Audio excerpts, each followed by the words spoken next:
Hi friends అందరికీ మీ సంధ్య శ్రీనివాస్ చక్కుల 3977 చూస్తున్నారు కదా. ఇవి చామదుంపలండి.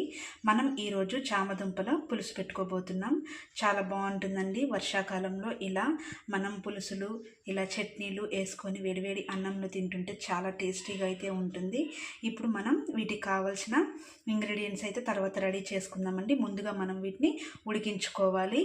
ఈ 4 దుంపలతోని మనం చామదుంపల పులుసు పెట్టుకోబోతున్నాము. ముందుగా మనం చింతపండు కూడా నానేసుకున్నామండి. కొంచెం తొందరగా స్మాష్ అవుతుంది కదా. సో నేను ఒక పెద్ద నిమ్మకాయ సైజ్ అంతా చింతపండు అయితే తీసుకొని ఇలా నానబెట్టుకున్నాను. ముందైతే ఇవి కడుక్కొని శుభ్రంగా ఇలా వాటర్ పోసుకొని మనం పొయ్యి మీద పెట్టుకొని ఉడికించుకోవాలండి. ఒక 10 మినిట్స్ ఉడికించుకున్న తర్వాత ఈ పొట్టు తీసేద్దాము. ముందైతే ఉడికించుకుందాం. ముందైతే స్టవ్ వెలిగించుకొని ఇలా పొయ్యి మీద పెట్టేసుకున్నామండి. ఇప్పుడు కొంచెం సాల్ట్ వేసుకుంటున్నాను. చక్కగా పొట్టు కూడా తొందరగా రావడానికి, తొందరగా ఉడకడానికి హెల్ప్ చేస్తుంది. ఇప్పుడు మనం వీటిని ఒక 10 to 15 మినిట్స్ ఉడికించుకుందాం. ఇదిగోండి చామదుంపలను ఉడికించుకొని ఇలా కట్ చేసి పెట్టుకున్నాను. ఇప్పుడు మనం చామదుంపల పులుసుకి ఇంగ్రీడియంట్స్ ఏమేంటి ఇప్పుడు మనం తెలుసుకుందాం. ముందుగా ఆనియన్స్, పచ్చిమిర్చి, కొత్తిమీర, మనం ఉడికించి పెట్టుకున్న చామదుంపలు కట్ చేసి పెట్టుకున్నాను. అలాగే చింతపండు గుజ్జు, కొంచెం అల్లం వెల్లుల్లి పేస్ట్, కొంచెం కచ్చాపచ్చాగా ఇక్కడ నల్లకొట్టి పెట్టుకున్నానండి. ఇప్పుడు మనం స్టార్ట్ చేసేద్దాం చామదుంపల పులుసుని. ముందుగా స్టవ్ అయితే వెలిగించుకుందామండి.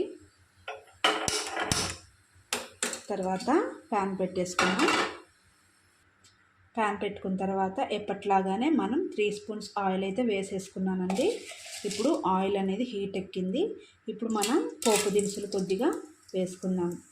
తర్వాత జీలకర్ర, అలాగే ముందుగా కట్ చేసి పెట్టుకున్న మన పచ్చిమిర్చి కూడా వేసుకుందాం. ఆ తర్వాత ఆనియన్స్ వేసేసుకుందాం. పులుసుకి ఎప్పుడైనా ఆనియన్స్ ఎక్కువ ఉంటేనే టేస్ట్ ఉంటుంది. ఇప్పుడు ఒక హాఫ్ స్పూన్ వరకు అయితే పసుపు వేసుకుందామండి. ఇప్పుడైతే మనం ఆల్రెడీ నల్లకొట్టి పెట్టుకున్న అల్లంని కూడా వేసుకుంటున్నానండి. ఇలా వేసుకొని ఒకసారి కలుపుకుందాం. ఇదిగోండి చూడండి, గోల్డెన్ కలర్లోకి వచ్చేసాయి కాబట్టి ఆనియన్స్. కొంచెం ఫ్లేవర్ కోసం అయితే నేను కట్ చేసి పెట్టుకున్న మన కొత్తిమీరని వేస్తున్నాను. వేసుకొని మరొకసారి ఇలా కలుపుకున్న తర్వాత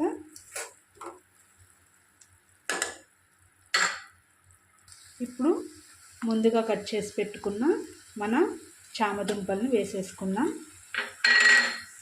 ఇదిగోండి చామదుంపల్ని వేసుకొని ఇలా మనం గోల్డెన్ కలర్ వచ్చేంత వరకు ఫ్రై చేసుకుందాం. మళ్ళీ అప్పుడు మంచిగా వేగి టేస్ట్ ఉంటుంది పులుసు అనేది. ఇప్పుడు మనం కారం వేసుకుందామండి. ఇప్పుడు నేను కారం ఒక 2 స్పూన్స్ వరకు అయితే వేసుకుంటున్నాను.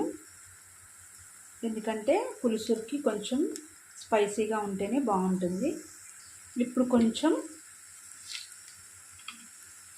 ఆల్రెడీ 1 స్పూన్ ఉడికించుకునేటప్పుడు వేసుకున్నాం కాబట్టి చాలా ఉప్పు అయిపోతుందండి. ముందైతే నేను ఒక 2 స్పూన్లు ఉప్పు వేసుకున్నాను. ఇప్పుడు ఒక 1 స్పూన్ వరకు నేను ధనియాల పొడి వేసుకుంటున్నాను. అన్నీ వేసుకొని ఇలా ఒకసారి కలుపుకున్న తర్వాత చాలా చక్కగా దగ్గరికి అయిపోయిందండి కర్రీ ఫ్రై లాగా. ఇప్పుడు మనం సిద్ధం చేసి పెట్టుకున్న మన చింతపండు పులుసుని వేసేసుకున్నాం. వేసుకొని మరొకసారి ఇలా కలుపుకుందాము. ఇలా కలుపుకున్న తర్వాత కొంచెం వాటర్ యాడ్ చేద్దాము. అలాగే అయితే బాగా పుల్లగా అయిపోతుందండి. అందుకే ఒక గ్లాస్ వరకు వాటర్ యాడ్ చేసుకుందాం. ఇదిగోండి నేను ఒక 1 గ్లాస్ వరకు అయితే వాటర్ తీసుకున్నాను. చాలా చక్కగా కుక్ అవుతుందండి. ఇలా అవుతుంది చారు అయితే. ఇప్పుడు మనకి ఆల్రెడీ మనం అన్నీ వేసేసుకున్నాం కాబట్టి ఈ ఫ్లేవర్ అంతా కూడా ఒక 10 నుంచి 15 వరకు 15 మినిట్స్ వరకు ఉడికించుకోవాలండి. అప్పుడు దగ్గరగా అయిపోతుంది పులుసు అనేది. అప్పుడు చామదుంపల పులుసు టేస్ట్ వస్తుంది. ఇప్పుడు మనం కొంచెం సాల్ట్ ఇంకొక 1 స్పూన్ వేసుకుందామండి. సాల్ట్ అయితే సరిపోలేదు. సాల్ట్ వేసుకున్నాక చాలా టేస్టీగా ఉందండి. ఇప్పుడు మనకి దగ్గరగా మరిగేంత వరకు ఒక 10-15 మినిట్స్ ఉడికించుకున్నాము. అప్పుడే చామదుంపల పులుసు రెడీ అయిపోతుంది. ఆ తర్వాత ఇప్పుడు లాస్ట్గా కొత్తిమీర కూడా వేసేసుకుంటే ఉడికేటప్పుడు చాలా చక్కగా కుక్ అవుతుంది. మంచి ఫ్లేవర్ కూడా వస్తుంది. సో ఇంతేనండి.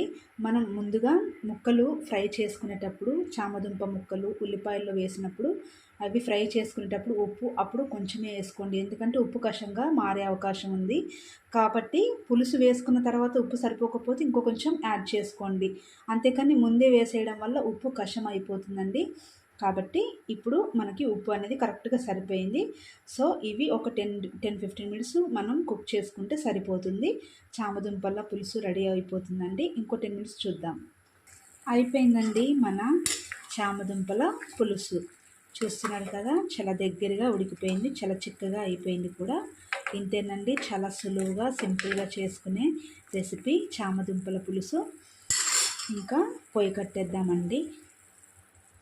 సో అయిపోయింది, ఫినిష్ అయిపోయింది.